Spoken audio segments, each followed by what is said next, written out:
que você está lendo? Episódio 9 da temporada 2024. Esse vídeo agora eu vou fazer até um pouquinho diferente, porque o livro dizem que ele parece bobo. Quando você compra ele, quando você lê a sinopse, você fala assim, cara, deve ser meio bobinho. Mas quando você começa a se envolver com ele, ele se transforma num livro maravilhoso. Eu não esperava isso por ele, não esperava isso dele mesmo. E se você ler ele de cabeça aberta, de coração aberto, muita coisa vai te pegar e você vai ficar refletindo e digerindo ele. O nome do livro é O Peso do Pássaro Morto. É de uma escritora paulista, Aline Bay, e super jovem. E o livro, como eu falei, ele não passa nenhuma imagem de ser um best-seller, mas ele está muito bem conceituado na Amazon e vale a pena você ler. Eu vou fazer até um pouco diferente dessa vez. Ele tem tantos trechos legais que eu destaquei um bando, como sempre eu faço, só que eu trouxe aqui para, ao longo da história que eu vou contar sobre ele, eu vou trazer alguns trechos que eu destaquei. Então, o livro, ele é tão ordinário, tão assim, normal, do dia a dia nosso, que ele é profundo.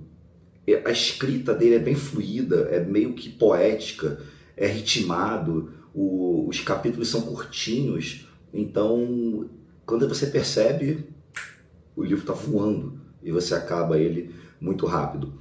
A história é sempre escrita em primeira pessoa, que faz você se aprofundar mais ainda, né? Assim, imergir mais ainda no livro, e conta a história de uma garota e você vai acompanhando a garota até a sua idade mais adulta. Os capítulos são divididos em idade, né? Então começa ela com 6, 7 anos, e a vida de uma garota, as reflexões de uma garota, da inocência de uma criança, da ingenuidade de uma criança. E começa ela nas brincadeiras da escola, a brincadeira com as amiguinhas e tudo mais, e ela é uma menina que volta e meia tá doente, volta e meia tá gripada, essas coisas, e na frente da casa dela tem uma pessoa, o seu Luiz, que é uma espécie de... ele é visto como um curandeiro, uma pessoa que faz ali trabalho para as pessoas e ajuda a curar, nem que seja no psicológico, né? Mas, então ela traz alguns relatos de ela tá gripada, atravessa a rua com a mãe leva ela lá para ver o seu Luiz, e o seu Luiz faz umas danças, faz umas cantigas, faz uns banhos de erva e ela fica melhor. E para ela, o seu Luiz é uma espécie de anjo, é uma espécie de pessoa que conserta tudo. E ela tem uma melhor amiga, né? A Carla, a melhor amiguinha dela. E nesse momento que ela está com 6, 7 anos, ela está conversando com a Carla e falando do seu Luiz. Nossa, o seu Luiz conserta tudo, aquilo dali é um anjo na terra. E a Carla tem muita curiosidade de ir no seu Luiz. Só que ela fala, poxa, minha mãe não deixa, porque a mãe falou que para ir no seu Luiz tem que ter alguma coisa para curar. E a Carla não tinha nada para curar. A Carla era uma menina perfeita, não ficava doente. E aí, um belo dia, beleza, vira a página, ela tá na escola, esperando a Carla chegar, né, a amiguinha dela, e entra o professor e fala, a Carla faleceu. Aquilo ali foi um baque para ela. Foi o primeiro contato que ela teve com a morte de alguém próximo, né, com a morte como um todo. E aí ela começa, de novo, uma coisa... reflexões do dia a dia de uma criança, tá? Até quando a gente era criança, que ela começa a perguntar para os adultos o que aconteceu, se a Carla volta. Cada adulto começa a dar uma resposta diferente que não ajuda em nada, dificulta mais ainda o entendimento e o momento dela, a forma dela lidar com a dor. E aí ela pergunta, mas para onde ela vai? Vai para o céu. Pô, mas se ela vai para o céu, por que enterram ela? Mas embaixo da terra é o lugar onde fica um corpo e lá em cima fica a alma. O que é a alma? Cada um dá uma resposta diferente que não ajuda em nada. E aí ela meio que tá ali triste, né, no luto dela, ela atravessa a rua e vai no seu Luiz. Por que ela vai no seu Luiz? Seu Luiz para ela é o cara que cura tudo.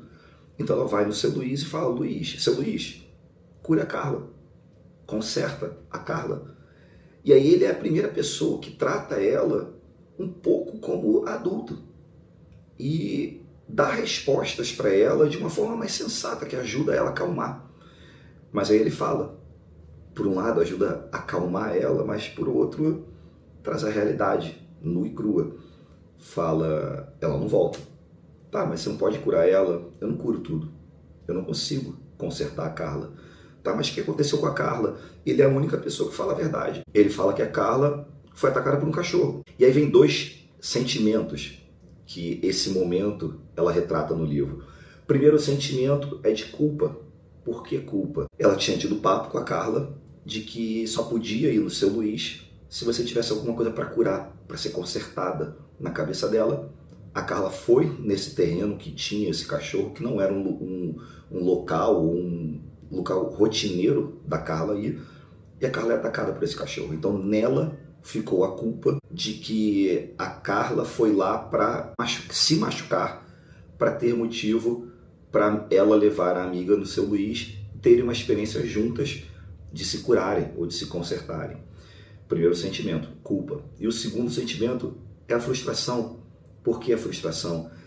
Ela tinha o seu Luiz como um anjo, como uma pessoa que consertava tudo. E ele vira para ela e fala, eu não consigo consertar a Carla. Então ela viu que o seu Luiz, na verdade, era um homem como outro qualquer. Isso tem uma quebra de expectativa enorme nela. E, de novo, reflexões normais, ordinárias de uma criança. Aí eu trouxe o primeiro trecho que eu destaco e trago aqui.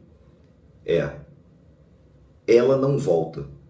Quer dizer, ela só volta dentro de nós toda vez que alguém pensar nela. Fora, nunca mais. Sim, que baita reflexão. Que é, imagina uma criança você se deparar com isso, do tipo assim, cara, ela não volta. Tá, mas se eu lembrar dela, aqui dentro ela volta, mas lá de fora não volta nunca mais. Beleza. E aí também tem um outro trecho que eu trago destacado aqui, que ela tem algum contato com a questão do tipo assim, poxa, mas eu nem brinquei com ela a última vez, eu nem levei ela para ver o seu Luiz, e ela traz um trecho que é, e se não existir momento perfeito? Muito mais por culpa do perfeito e não do momento. Que assim, a gente adulto, né? Quantas vezes a gente fica esperando o momento perfeito e coloca a culpa de não chegar o momento, quando na verdade a culpa está na nossa perfeição, está na nossa percepção de perfeição. Então assim, o momento perfeito ele existe a qualquer momento, ele existe a todo momento, mas cabe a você entender que o perfeito não existe, né? E aí já vira um pouco o livro, os capítulos, e ela está com 17 anos. Outro momento da vida, ela está vivendo, experimentando outras experiências, né? Ela já adolescente, com outras amiguinhas, e na escola, já com um namoradinho, já na escola, começando a viver aquele momento de ir em festas, começar a beber, ter um namoradinho. E aí ela está numa festa, que tá com uma amiga lá, a melhor amiga dela nesse momento de vida, e tá empolgada pela música, pela bebida, e quando ela vai ver, ela beija a amiga. Tá a amiga e um outro rapaz lá, um outro cara lá desconhecido, ela beija a amiga, na empolgação, ele acaba beijando o cara beija a amiga, e os três ficam. Para ela, ali, legal, foi uma experiência, morreu o assunto. Só que aí vem a repercussão desse fato. Alguém tira a foto, espalha na escola. E aí, trazendo para a nossa vida real aqui, né? Quem nunca teve uma situação, tomara que você não tenha tido a situação de ser exposto na escola, e que nunca tenha na sua vida de ser exposto, mas muita gente já passou por essa situação, ou da exposição, ou de ter vivenciado na escola, em algum local, a experiência de ver alguém difamando ou difundindo alguma exposição alheia, né? E essa pessoa, cara, acabar com a sua vida, acabar com a sua profissão, ter que se mudar e o caramba quatro. E é o que acontece com ela, só que num caso elevadíssimo. O namorado dela, o namoradinho dela, que era um namoradinho, fica pé da vida. Um belo dia, ela está em casa sozinha, bate na porta, é o namorado, ela deixa entrar, afinal de contas é o namoradinho dela, ela está sozinha. Ele invade a casa com uma faca na mão, bota no pescoço dela e estupra. E aí, e vai embora, né? Acabou. E aí ela até traz uma coisa, um trecho também que eu destaquei, que é interessante, assim, mas pela passagem, né? De reflexão, mas nada muito profundo, que é: alguém precisa contar que as mulheres abusadas nas trincheiras e nos viadutos não estão nos livros de história. Os ditadores, sim. Então, traz a reflexão de que, assim, quantas pessoas sofrem esse tipo de abuso e ficam fora das histórias. Os abusadores continuam suas vidas e quem foi abusado fica marginalizado, né? Fica à margem, fica na cabeça de ser a vítima e não procura ajuda. E aí o livro já passa para o momento onde ela tem o filho, ela dá o nome do filho de Lucas. E eu trouxe um trecho também que, assim, é sutil, mas, de novo, vida real, pessoas reais. É um trecho muito bacana que eu vou falar aqui agora, que é: quando um bebê nasce, é preciso contar devagar para ele sobre a terra, sobre o futuro. Também precisa saber das histórias bonitas, do som da gaita cabendo na rua, do dedo no piano. Um bebê precisa saber do pirulito que vem de brinde na revista, que antigamente telefone em casa era luxo, ter linha e vender a linha era quase como ter um carro. Ele precisa saber que a chuva traz paz só para quem mora no topo. Quando chove, o rio sobe tão alto que vira gritos. Vidros fechados, na rua tem pedra que bandido coloca para furar pneu. Se você cair, abrirá o vidro e perderá o carro. É melhor seguir fechado. Nunca faltou céu no planeta Terra, nem igreja, nem açougue, nem boteco. É preciso contar para ele que bebês também morrem e o caixão é sempre branco. Sim, pesado, mas ao mesmo tempo traz a reflexão de que, assim, a gente vai descobrir uma hora ou outra que a vida não é só beleza. Tem, para quem estuda um pouco de antroposofia, né, tem ali os seus setênios, e nesse primeiro setênio, que lá pelos 7 anos, né, que ela estava vivendo ali, a vida é bela, todo mundo é belo, todo mundo é poderoso, como o seu Luiz, como tudo podia ser curado, ninguém tinha problema, mas depois você começa a viver a vida que é a vida real, né? A vida não é bela, a vida... Tem até uma frase que eu gosto, que é assim: a vida não espera de você nada além de força, porque é preciso ter força.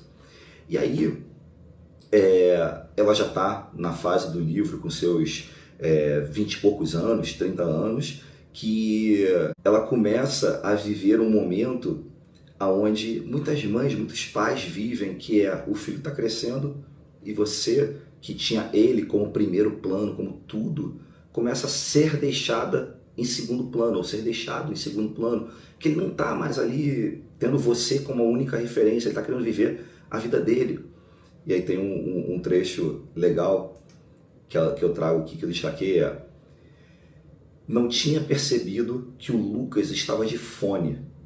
Aí já me traz aqui meus sobrinhos e amigos que têm filho, que, assim, hoje em dia os filhos estão sempre ou com fone, ou estão sempre com o celular, e estão no fantástico mundinho deles, né? Então, não tinha percebido que o Lucas estava de fone. Ele foi para o quarto, levantou e foi. Da porta me disse que estava com fome, mas da porta ele nunca me disse: conta mais de você, mãe, ou eu te amo. Então, assim, é claro que tem pais e mães aí que, nossa, tem uma relação ótima em casa, como eu tenho com os meus pais, com meus irmãos, mas, assim, é normal esse distanciamento dos filhos, porque os filhos estão tocando as vidas deles mesmos, né? Então, aí logo depois tem outros trechos também que eu trouxe, que isso aqui é muito, bate muito, né? Que é: nunca imaginei que os meus sábados fossem se transformar em dias solitários, mais que segundas, dias longuíssimos, intermináveis. Acabo que não falo nada de bronca, porque falar cansa. Ouvir, então, nem se fale. Aí ela traz também um outro trecho, que eu destaquei sobre os pais dela. Meus pais, casados há mais de 30 anos e felizes por terem casado e estarem felizes. Acho bonito, mas acho esquisito também o amor. Quando longo, é coisa de quem mente, porque se for para ser sincera, meu filho, caramba, aí eu vejo os meus pais, né, casados há 50 anos, acabaram de fazer 50 anos de casados. Quantas vezes você tem que guardar para si, para poupar uma relação? E quantas vezes você guarda para si porque, caramba, já perdeu assim, a necessidade de brigar, de ir para o embate, né? Então, muda o capítulo, ela já está lá com, sei lá, seus 40 anos, uma coisa assim, o filho já está indo para a faculdade, o filho fez questão de fazer faculdade em outra cidade, na cabeça dela, para fugir, não é fugir, mas para, cara, ficar longe dela, né? Porque acabou que ela estava se distanciando do filho, e o filho vai fazer faculdade em uma outra cidade, longe dela. E aí ela se vê naquela situação, né, naquele momento onde o filho começa a ligar menos, né, uma semana vira um mês, que vira 6 meses, quando vai ver tem um ano que não liga, aí no início vem toda semana, depois vem toda semana, mas todo mês, depois vem menos, quando vai ver tá com namorada, e tá indo pras festas, passando férias com os amigos, e quando vai ver, ela tá sozinha. E aí esse sozinha, que começa a ficar bem assim, bem pra dentro ela, que é esquisitíssimo, né? Mas assim, quem que começa a envelhecer e que não passa por isso, né? Primeiro, o trecho que eu trago destacado é que quando o filho dela foi embora, ela colocou um trecho aqui assim: em algum lugar esquisito, estávamos aliviados por não precisarmos mais nos ver todos os dias. Então, assim, esse descolamento dos dois estava trazendo desconforto. E quantas vezes a gente vive isso dentro de casa? Que a gente começa a se distanciar do marido, da namorada, da mulher, não importa, no caso dela, do filho. Quantas vezes a gente começa a se distanciar e isso se transforma numa situação mega desconfortável. E se você não tomar as rédeas da sua vida, isso pode se transformar em 1 ano, 2 anos, 10 anos, 20 anos de situação que você não queria estar ali. Você está preso, né? Então é uma baita de uma reflexão. E aí, também nesse trecho, nesse momento de que sozinho às vezes é muito pesado, mas assim, às vezes é chato, né? Porque quando você está sozinho, na verdade tem um contraponto, né? Você sozinho começa a achar chato porque você tem que se conhecer melhor, porque você sozinho, você tem uma presença muito grande de você mesmo. Então você começa a se achar chato, um porre. Por isso que muita gente acha chato e acha um porre estar sozinho, porque ela não gosta de ficar em contato com você mesmo. E ela traz uma coisa que é muito legal, que eu vivo, isso que eu vou trazer aqui agora, que ela colocou no livro, que é: fora que cozinhar, só pra mim, tinha qualquer coisa de triste. Às vezes eu preferia comer na casa dos meus pais. Pô, aí assim, bateu em cheio em mim, né? Porque eu moro sozinho, né? Tem o Frederico e a Uni, né? Que vocês voltam e meia vêm aqui nos vídeos. Mas eu moro sozinho e cozinhar só pra mim é chato demais. Ainda mais hoje com essa facilidade de iFood, Rappi, o caramba 4. Então é muito chato. E volta e meia eu vou sim comer na casa dos meus pais, porque é companhia, né? E cozinhar para você mesmo perde o tesão, né? E eu sou muito de tesão para cozinhar. Então me identifiquei muito com esse trecho que eu destaquei dela. E aí vem um ponto que eu destaquei dela, que é assim, para quem viveu essa experiência dela de ter um filho originado num estupro, né, num crime, quantas mulheres se veem na situação que eu vou retratar agora aqui, que é ela falando, ela refletindo sobre os momentos que o filho dela, que o Lucas, perguntava quem era o pai. Aí ela falando: se eu contasse a verdade, seria: seu pai foi um namoradinho meu que eu traí e que ficou tão puto com o seu ego de macho que me arrombou as pregas com a faca no pescoço de uma forma covarde, me deu um chute na barriga que ficou uma marca e você nasceu 9 meses depois. Foi a minha primeira vez e eu pensei seriamente em aborto. Não tive coragem para dizer estupro. Então eu disse, fiz sexo.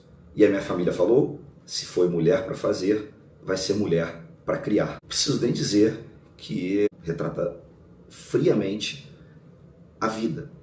Quantas mulheres que passam por situações delicadas e que tem que mentir. Não precisa ser de um crime como esse, mas de um assédio, de uma situação delicada no trabalho, em casa, na rua, que guardam para si. Então, assim, é um tanto quanto necessário destacar esse trecho aqui.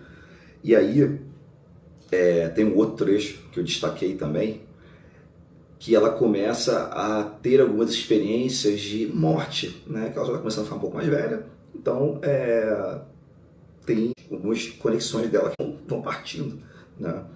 E aí ela trouxe um trecho que eu achei bem legal.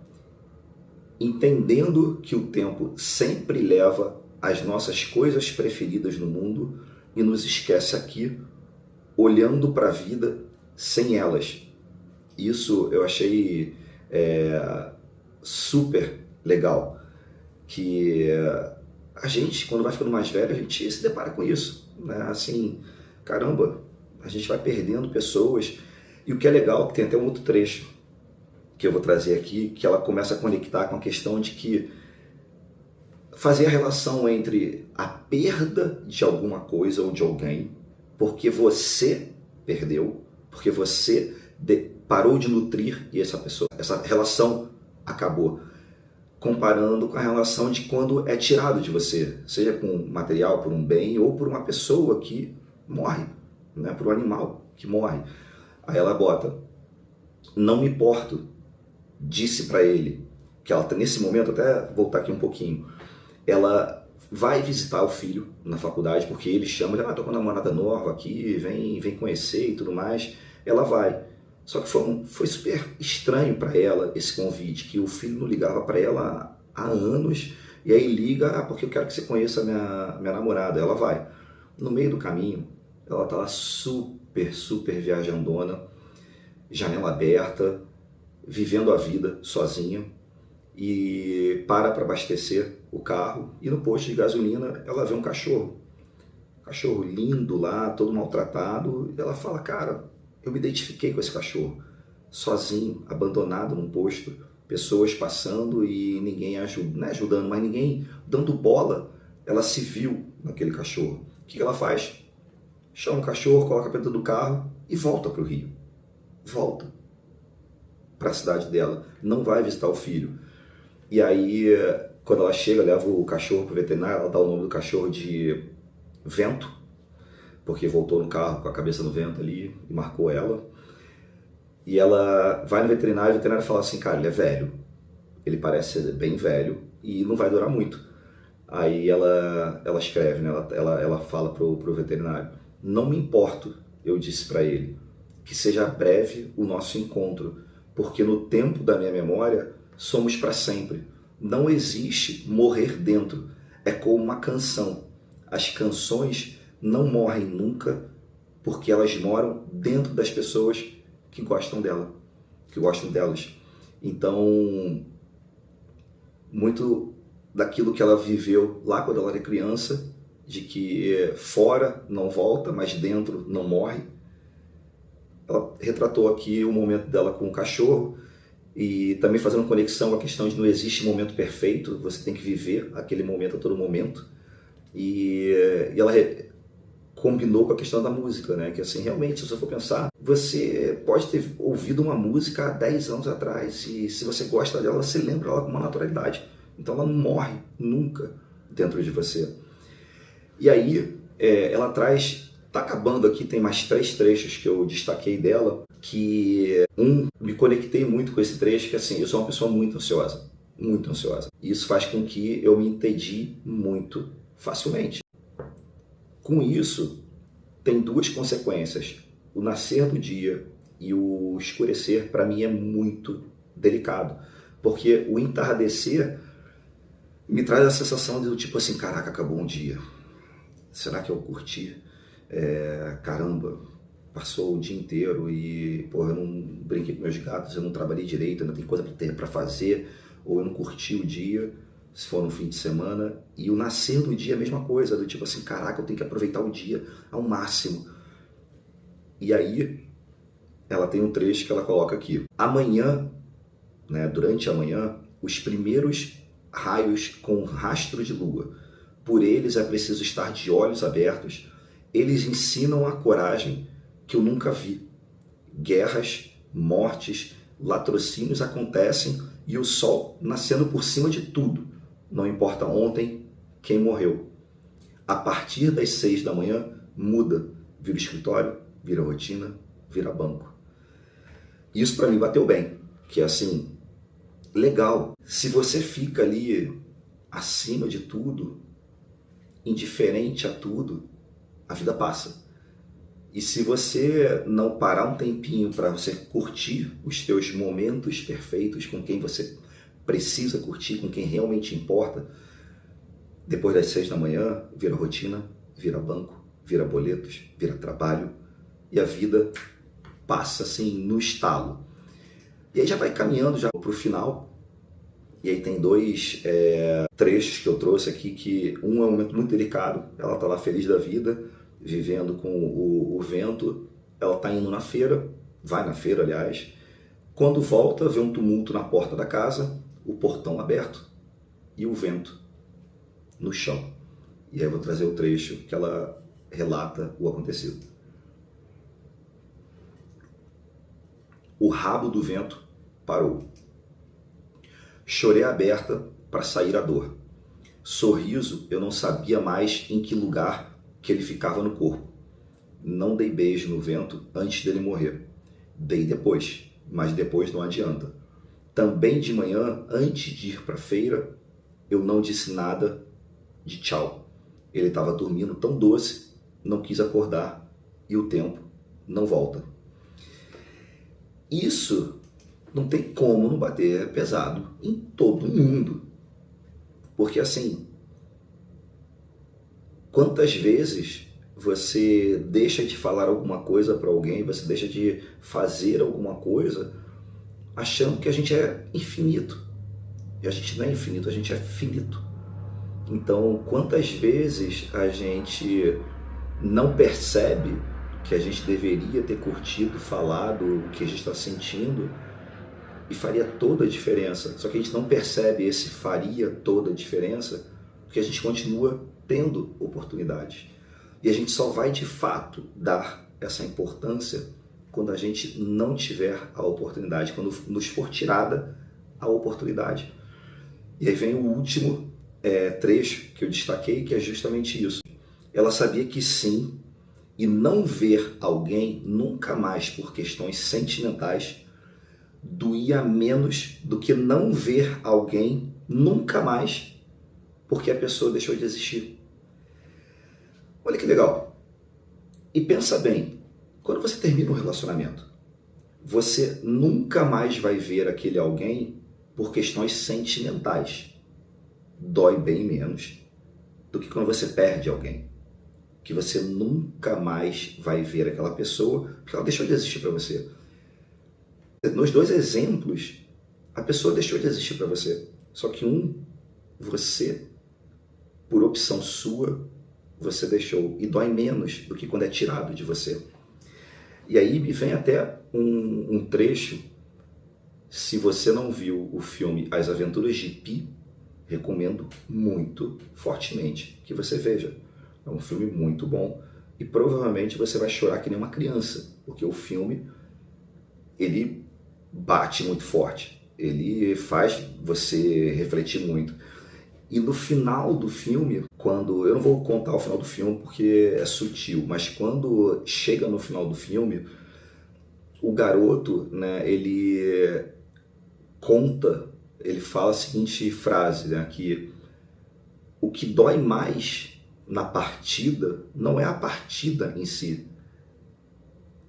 mas o fato de você não poder mais falar o que você gostaria de ter falado, o que você gostaria de falar e que você guardou. Então não dói a partida, Dói o fato de você, caramba, eu tinha tanta coisa para falar para você, eu tinha tanta coisa para ver com você, eu tinha tanta coisa para viver com você. E me lembrei desse momento do livro, do filme, lendo esse trecho do livro. E assim, com isso acabou o que eu tinha para falar do livro, e eu não preciso passar pelo momento de falar sobre insight, que eu acho que o vídeo foi só sobre insights do livro, e eu vou falar um pouco de como ele está, né, na Amazon. O nome, novamente, eu vou falar: O Peso do Pássaro Morto.